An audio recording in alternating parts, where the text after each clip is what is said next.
மாதம் வந்து சூரியன் வந்து 7ஆம் அதிபதி உங்களுக்கு.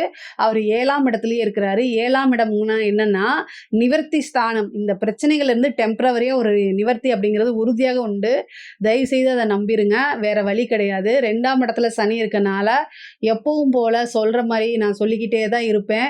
பேச்சுக்கள்ல ரொம்ப கவனமாக இருக்கணும். நீங்க சொல்லக்கூடிய வார்த்தைகள், நீங்க பேசக்கூடிய ஒவ்வொரு விஷயங்களையும் கவனமாக இருந்துட்டீங்கனாலே, 7 சனி எல்லா அளவும் உங்களுக்கு பாதிப்பே ஏற்படுத்தாது. ஆனா, அத நீங்க பிராக்டிஸ் பண்ணணும். வேற வழி கிடையாது. பிராக்டிஸ் பண்ணணும். நீங்க ரொம்ப எவ்வளோ பிராக்டிஸ் பண்ணாலும், உங்கள தூண்டி விடுறதுக்கு எங்கேயாவது இருந்து ஒருத்தவங்க வந்துருவாங்க. ஸோ, அதனால கவனமாக இருங்க. ஆஞ்சநேயர் வழிபாடு பண்ணுங்க. அதே மாரி காளி வழிபாடு பண்ணுங்க. இதெல்லாம் உங்களுக்கு வந்து எவ்வளோ பிரச்சனைகள் வந்தாலும் அத சமாளிச்சு, எதிர்த்து ஜெயிக்கக்கூடிய வாய்ப்புகள குடுக்கும்.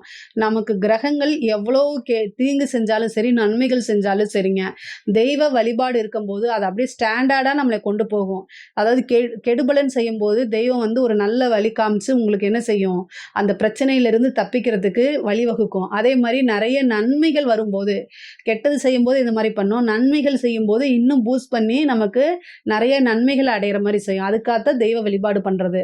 ஸோ நீங்க ஆஞ்சநேயர் வழிபாடு நெறைய பண்ணணும். அதே மாரி காளி வழிபாடு இந்த மாதம் வந்து காளி வழிபாடு பண்ணுங்க. அது இன்னும் உங்களுக்கு நல்ல உத்தமமா இருக்கும். சூரியன் உங்களுடைய ராசிய பார்க்க போறாரு.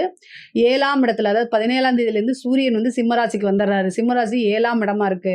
அப்ப வந்து நெறைய இவ்ளோ நாளா என்ன மன உளைச்சல், நெறைய பிரச்சனைகள்லாம் இருந்திருக்கும்ல, அந்த பிரச்சனைக்கெல்லாம் நிவர்த்தி கட்டாயம் உண்டு.